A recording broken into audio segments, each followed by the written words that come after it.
Welcome back everyone, welcome to Rohit Yadav civil.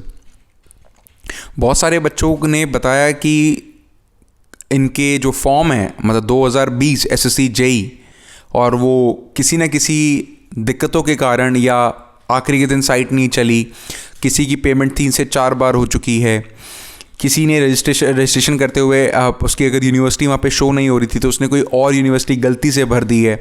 तो काफ़ी बच्चों ने गलतियाँ काफ़ी करी हैं और ऐसे में उन्होंने बहुत ही क्लियर मायनों में लिखा था कि जो भी गलतियाँ होंगी, मतलब कि जैसे कि उन्होंने डेट के नीचे मतलब फ़ोटो के नीचे डेट मेंशन करने को कहा था, तो उन्होंने बहुत ही अलग शब्दों में लिखा हुआ था कि वो उसको रिजेक्ट करेंगे।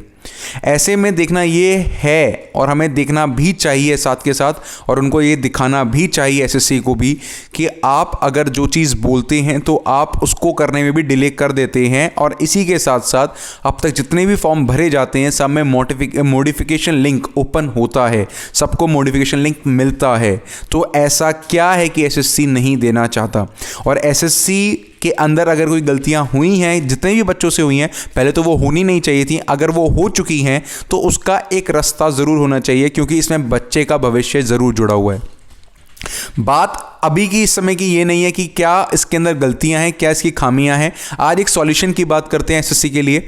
आज मैं एक चीज़ सोच रहा हूं कि हर एक बच्चा बहुत तरीके से परेशान है, चाहे वो आपके एग्ज़ाम की डेट से लेके हो, चाहे वो एक एग्ज़ाम का पेपर बनाने से लेके हो। कभी कोई सी शिफ्ट आसान आ जाए, कभी कोई सी शिफ्ट टफ आ जाए, और टफ भी ऐसी आ जाए कि न्यूमेरिकल से भर दिया जाए उसको, जो जायज़ नहीं है। आप पेपर बनाते हैं पूरे साल बैठ के, ऊपर से आपको भी बहुत टाइम मिलता है, एसएससी के लिए बोल रहा हूँ मैं, कि वो पेपर बनाते हैं पूरे साल बैठ के और उसके बावजूद भी ऐसा पेपर बना देते हैं कि जो किसी भी तरीके से जायज़ नहीं है, वो सही मायनों में सही नहीं कहलाएगा कभी भी।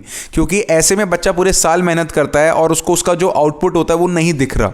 और ऐसे में हमारी जिम्मेदारी भी बनती है कि हम उस बच्चे को इतना ज़रूर आके मतलब बताएं कि अगर आपकी ये गलतियाँ हैं तो ये इस वजह से है। अगर हम एसएससी से पूछना चाहें कि एसएससी में अंदर वैकेंसीज कम क्यों हो रही हैं, तो एसएससी शुड आंसर दिस। अगर वो हमसे पूछता है कि आपसे गलतियां क्यों हो गई, अगर हम आज भी बात करते हैं तो अगर वो हमसे पूछने का हकदार है कि आपसे गलतियां क्यों हो गई, आपने क्यों नहीं देखा ध्यान से। डीवी के टाइम पे इतनी बातें करते हैं वो, एक भाई को ले लेते हैं, दूसरे भाई को नहीं लेते हैं, आपकी डिग्रीज को फर्जी बता दिया जाता है, वहां पे खड़े खड़े आपसे अलग तरीके से बात की जाती है। डीवी के टाइम की बात कर रहा हूं। तो ये सारी चीजें, अगर मैं सिलेक्शन नहीं हुआ, मेरी डिग्री आप मेरे को बोलते हैं कि खराब है, ये वाला डेट सही नहीं है, तो क्यों नहीं है? तो there should be some answer ना, there should be some question ना, तो उसका रेसिप्रोकेशन में एक आंसर तो मिले। बच्चा पढ़ रहा है, उस पढ़ने का क्या होता है कि आपके पास एक डेट हो तो आपको ये भी तो पता हो वैकेंसी कितनी है। अगर वैकेंसी इतनी है तो ये भी तो पता हो कि पेपर कंडक्ट कौन कराता है। अगर पेपर कंडक्ट कराते हैं तो ये क्वेश्चन गलत है तो उसके बारे में बताएगा कौन। उस समय पे तो बच्चे का समय चला जाता है, कि अगर क्वेश्चन गलत है वो आंसर ही ढूंढता रह जाता है ऑब्जेक्टिव के अंदर।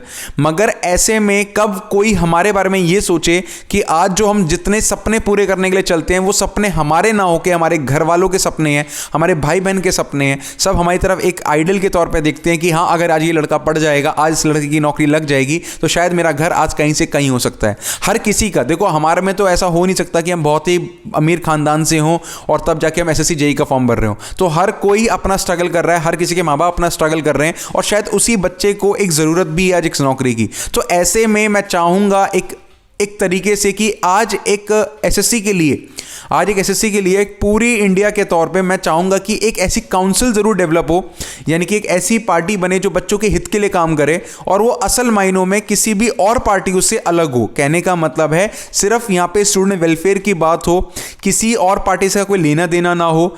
दूसरी चीज़ मैं ये बोलूँगा कि इसके लिए पूरी इंडिया के अंदर गठित होनी चाहिए, क्योंकि हर बच्चा कहीं ना कहीं किसी ना किसी कोने में परेशान है। ऐसे में उसकी परेशानियों को कम करने का यही एक कारण, मतलब यही एक विजन हो सकता है कि हम एक तरीके से सब मिलके एक प्रॉपर अपना एक आदमी एक नियुक्त करें जो पार्टी का संचालक हो और ऐसे में वो चीज़ों को सही मायनों में चलाए। जितने भी कागज हो सकते हैं, कागजी कार्रवाई हो सकती है, जो भी कुछ लीगल एडवाइस के तौर पे हो सकता है, क्योंकि चीज़ें हर दिन गलत होती जा रही हैं। और ऐसे में आज एक ठोस स्टेप लेना चाहिए, चाहे वो पेपर को टफ बनाने से लेकर हो, पेपर के अंदर कोई भी पैटर्न को कितना भी हाई लेवल तक ले जाने से मतलब हो, तो उन सब पैरामीटर्स को देखना ज़रूर होगा। और हम इतने सक्षम ज़रूर हों कि हम भी क्वेश्चन करें। ये कभी भी रिलेशनशिप ऐसा ना हो कि एसएससी जो हमसे पूछे हम बताते रहें और जब हम एसएससी से पूछे तो एसएससी हमें ना बताए, तो ये नहीं होना चाहिए। तो इसके लिए जहाँ तक मैंने सोचा, काफ़ी दिनों से मैं इस पर लगा हुआ था और काफ़ी हद तक मैंने एक पेपर वर्क करके छोड़ा भी है। एक रजिस्ट्रेशन के तौर पे मैंने एक काउंसिल, यूथ काउंसिल के नाम पे मतलब एक रजिस्ट्रेशन करना चाह रहा हूँ और काफ़ी हद तक इसके पेपर की फॉर्मेलिटीज़ मैंने पूरी की है और ये ऑल ओवर इंडिया वर्क करने वाली है। इसके लिए आपको प्रॉपर वे में, ऑफिशियल वे के अंदर आपको पार्टी मिल जाएगी। मतलब कि पार्टी तो क्या बोलेंगे, एक यूथ काउंसिल के नाम पे मतलब आपके हितों के लिए एक बनाई जा रही है, जिससे कि किसी बच्चे को परेशानी हो तो वो अपनी परेशानी बताए, काम जो भी है तो वो बंदा देखे, मतलब जो भी एक पर्टिकुलरली जो भी उसका है वो देखे और बच्चा अपनी मेहनत करे, उसको बच्चे को बता दिया जाए कि अब आपको ये करना है, ये कागज़ आपको वहाँ पे दे के आना, आप दे आइए। तो कहने का मतलब है कि अभी इसमें एक संशोधन होना चाहिए। अगर हमारा एग्जाम बन रहा है तो हमें उसके बाद में करनी चाहिए और एक आवाज़ ज़रूर उठानी चाहिए। देखो हर लेवल पे, हर जगह पे कठिनाइयाँ आ रही हैं। वैकेंसी कम तो आंसर आना चाहिए। अगर वैकेंसीज के लिए मतलब अगर देखा जाए पेपर टफ तो उसके लिए आंसर आना चाहिए। अगर कोई क्वेश्चन करें तो उसका आंसर आना चाहिए।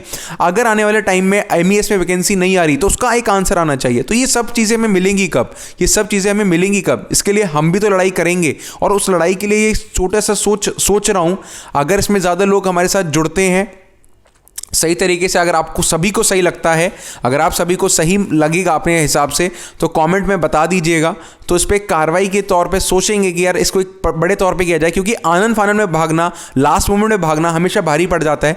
क्यों ना इसके लिए एक प्रॉपर स्टेप्स, प्रॉपर चीज़ें कर दी जाएँ, जिससे कि कभी हमें ऐसी अचानक से भागना ना पड़े। जो गलती हमारे साथ हो रही है कि मॉडिफिकेशन लिंक नहीं हो रहा, पैसे बार बार कटे जा रहे हैं, कुछ चीज़ें आ रही हैं, साइट वर्क नहीं कर रही है, वहाँ से SSC से कोई रिप्लाई नहीं आता, तो ये सब चीज़ें क्यों हैं ऐसी? और हम बच्चे की बात ही नहीं सुन रहे, उसी को हम नौकरी देना चाहते हैं। वैसे हमारे हर वादे में, हर लोगों के नेताओं के वादों में यही होता है कि हम लोगों के नौकरी देके उनकी ज़िंदगी को आसान करना चाहते हैं। तो आप आसान करिए ना, आप मुश्किल क्यों कर रहे हैं? वैसे ही बहुत मुश्किलें चल रही हैं, उसके अलावा भी और मुश्किलें चलती जाएंगी, तो ऐसे कब तक चल पाएगा और ये कितने हद तक सही भी रहेगा?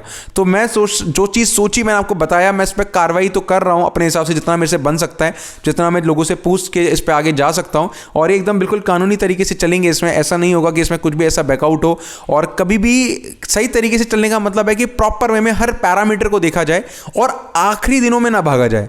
प्रॉपर वे में हर चीज़ के पैरामीटर को देख के, हर बच्चे को देख के, हर स्टेट में इससे पहले कोई चीज़ें ऐसी हुई हैं उसको एक मद्देनज़र रख के आज ये चीज़ की ज़रूरत लग रही है, तो मेरा मन किया कि मैं आपसे शेयर करूं। अगर आपको भी सही लगता है तो बताइएगा ज़रूर। और जितने ज़्यादा ये सही चीज़ें हम अभी कर लेंगे, उतना आने वाले हमारे जूनियर्स को बहुत फ़ायदा होगा इस चीज़ का। जैसे आज आप देखते हैं कि अपने टाइम में जो बच्चे पहले पढ़ते थे तब इतने ज़्यादा मटेरियल नहीं हुआ करता था। आज बच्चों के लिए यूट्यूब भरा पड़ा है और उसमें भी हमें अच्छा ढूंढना ज़रूरी होता है। ये तो बहुत सबसे पहली नज़र है कि आपके पास जो चीज़ें भरी हुई हैं उसके अंदर भी उतना ढूंढना है कि जिसमें आपका पेपर पास हो, क्योंकि आप भी जानते हैं पेपर आज के में टफ बनाया जा रहा है ज़बरदस्ती का, और ऐसे बोलना सही नहीं होता है। तो यही एक छोटी सी थी कि अगर मेरी राय से, अगर आपकी राय मेल खाती है तो बिल्कुल इस पर कोशिश करके देखते हैं, एक बार चीज़ों को सही करने की कोशिश करते हैं। ये एक राय है मेरी तरफ से। अभी इसमें जो पैरामीटर होगा उस पर देखा जाएगा यार आगे किस तरीके से हो, स्क्रिबल्ड ना हो, पूरी इंडिया में एक चीज़ फॉलो की जाए। और ऐसा हो कि अगर ऐसे कुछ गलत करता है तो there should be one person कि भाई वो स्टैंड ले और बोले आगे जाके कि ये ऐसे नहीं हो सकता।